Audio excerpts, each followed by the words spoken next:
Charles XIV and 3 John, also Carl John, Swedish and Norwegian. Carl Johan was King of Sweden and King of Norway from 1818 until his death, and served as de facto regent and head of state from 1810 to 1818. When he became Swedish royalty, he had also been the sovereign prince of Pontecorvo in central southern Italy from 1806 until 1810, but then stopped using that title. He was born Jean Bernadotte and subsequently had acquired the full name of Jean-Baptiste Jules Bernadotte by the time Carl also was added upon his Swedish adoption in 1810. He did not use Bernadotte in Sweden but founded the royal dynasty there by that name. French by birth, Bernadotte served a long career in the French army. He was appointed as a Marshal of France by Napoleon I, though the two had a turbulent relationship.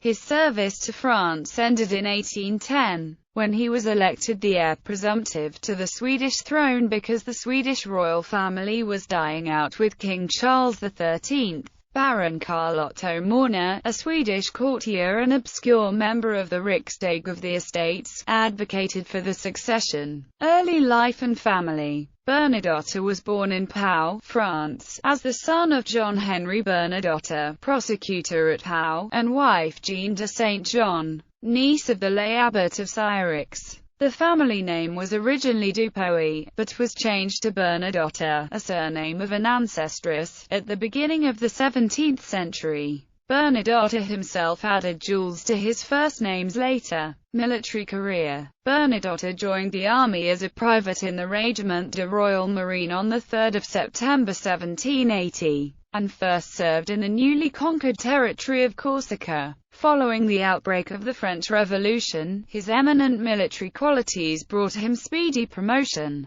He was promoted by 1794 brigadier, attached to the army of Samba-Meuse. After Jourdan's victory at Fleurus, he became a general of division. At the Battle of Theiningen, Bernadotte contributed, more than anyone else, to the successful retreat of the French army over the Rhine after its defeat by the Archduke Charles of Austria. In 1797 he brought reinforcements from the Rhine to Bonaparte's army in Italy, distinguishing himself greatly at the passage of the Tagliamento, and in 1798 served as ambassador to Vienna, but had to quit his post owing to the disturbances caused by his hoisting the tricolour over the embassy. From the 2nd of July to the 14th of September he was Minister of War, in which capacity he displayed great ability. He declined to help Napoleon Bonaparte stage his coup d'état of November 1799, but nevertheless accepted employment from the consulate,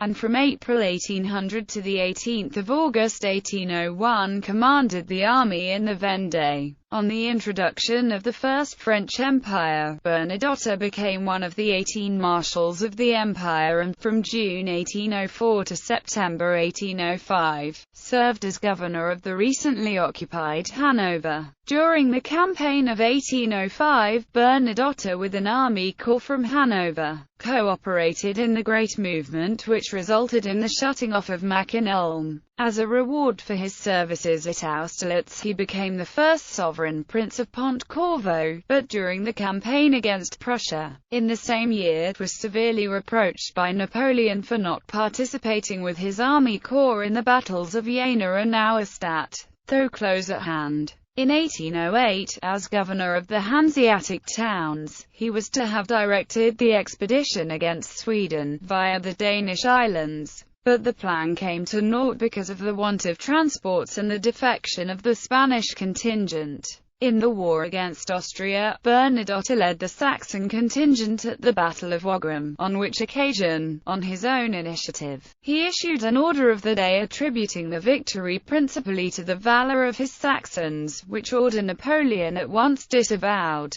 It was during the middle of that battle that Marshal Bernadotte was stripped of his command after retreating contrary to Napoleon's orders. Napoleon remarked on St. Helena, "I can accuse him of ingratitude but not treachery." Conspiracy of Rennes, plot of placards and the governor of Louisiana. Bernadotte was one of the worst malcontents in the French general staff, and this was well known to Napoleon. In the early summer of 1802, Bernadotte's chief of staff was caught leading a conspiracy to whip up a revolt among the large numbers of troops that were being concentrated in Rennes, Brittany. These conscripts were soon to be dispatched to the West Indies, where it was well known that most Europeans were dying from yellow fever. Though the plot was uncovered before much more had been achieved than the distribution of seditious handbills and placards, it had still been frightening enough for Napoleon. He initially threatened to have Bernadotte shot, but he wisely backed away after Joseph Bonaparte, Bernadotte's brother-in-law, successfully convinced his younger brother that there was no evidence directly linking Bernadotte with the conspiracy. Nevertheless, Bernadotte remained persona non grata at the consulate and kept a low profile by residing in Plombières-les-Bains. In September 1802, Napoleon considered who would make a suitable governor for the retrocession of Louisiana, effective on 15 October 1802. Bernadotte seemed to be the perfect candidate for this virtual exile. He accepted,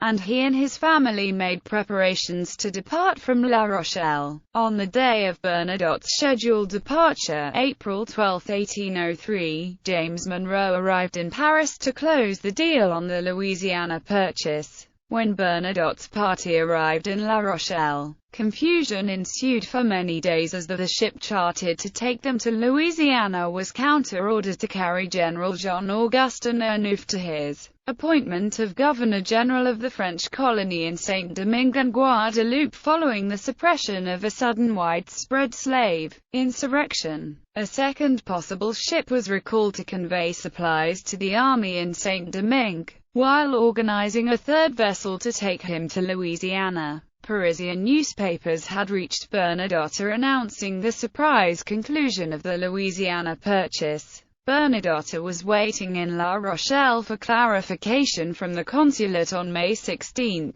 when Britain declared war on France. On May 27, Bernadotte sent a letter to Napoleon through Joseph resigning his Louisianan appointment and asking for an army for the impending war of the Third Coalition. Under pressure from Joseph, Napoleon acquiesced, but still did not send orders to Bernadotte for over a year. Offer of the Swedish throne. Bernadotte, considerably piqued, returned to Paris where the Council of Ministers entrusted him with the defence of the Netherlands against the British expedition in Walcheren. In 1810, he was about to enter upon his new post as governor of Rome when he was unexpectedly elected the heir presumptive to King Charles XIII of Sweden. The problem of Charles's successor had been acute almost from the time he had ascended the throne a year earlier, as it was apparent that the Swedish branch of the House of Holstein-Gottorp would die with him. He was 61 years old and in failing health. He was also childless. Queen Charlotte had given birth to 2 children who had died in infancy,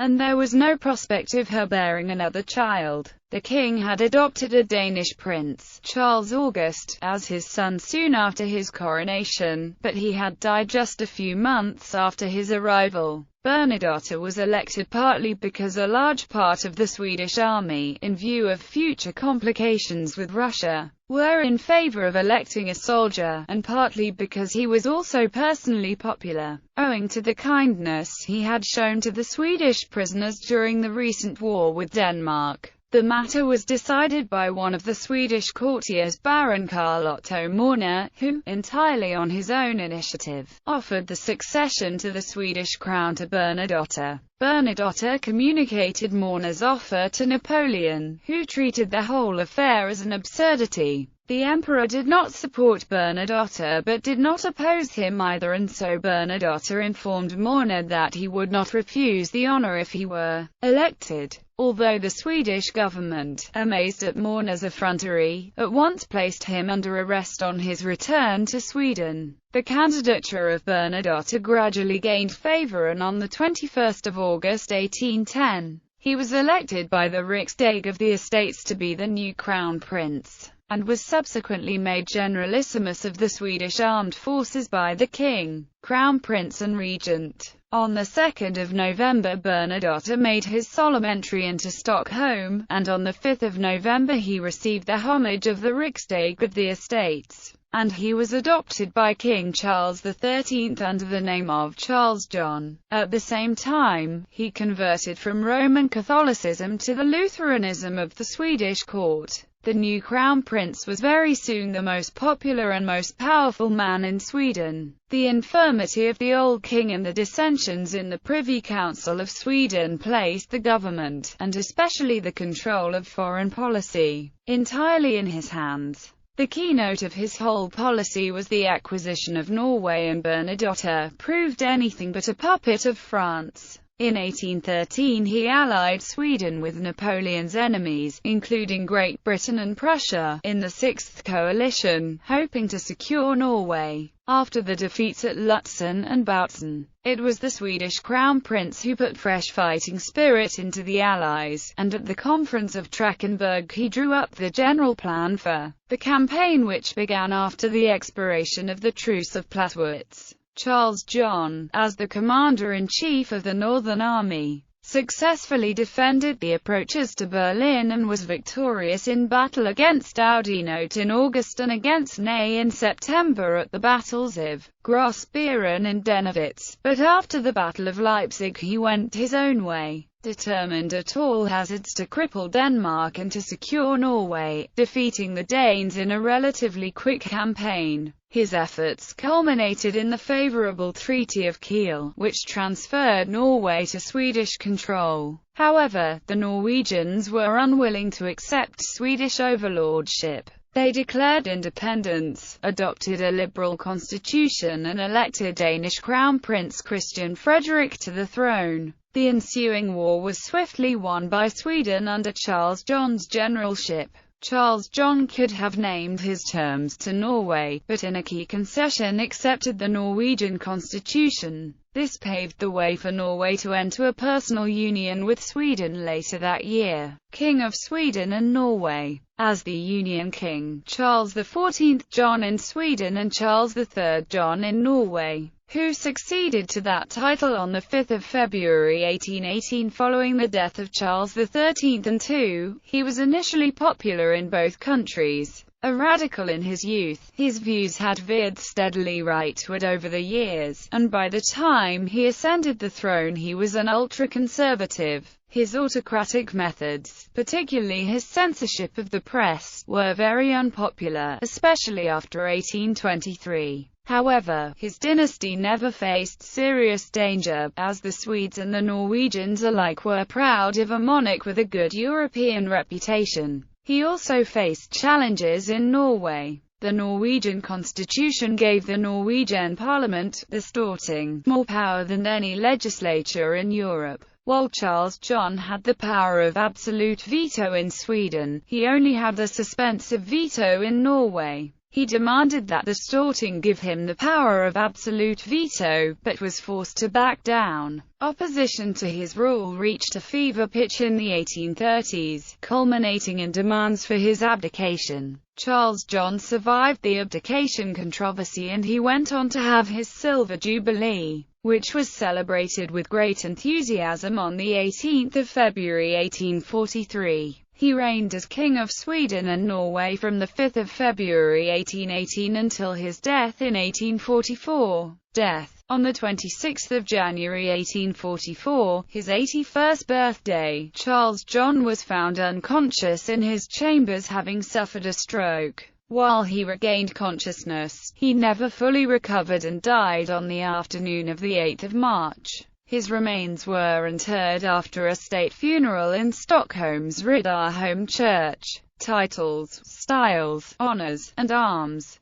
The 18th of May 1804 to 26 September 1810. Jean-Baptiste Jules Bernadotte, Marshal of France. The 5th of June 1806 to 26 September 1810. Jean-Baptiste Jules, Sovereign Prince of Pontecorvo. The 26th of September 1810 to 5 November 1810. His Royal Highness Prince Johann Baptist Julius de Pontecorvo, Prince of Sweden, 5 November 1810 to 4 November 1814. His Royal Highness Charles John, Crown Prince of Sweden, 4 November 1814 to 5 February 1818. His Royal Highness Charles John, Crown Prince of Sweden and Norway, 5 February 1818 to 8 March 1844. His Majesty the King of Sweden and Norway. Honours: King Charles John was the 909th Knight of the Order of the Golden Fleece in Spain and the 28th Grand Cross of the Order of the Tower and Sword in Portugal.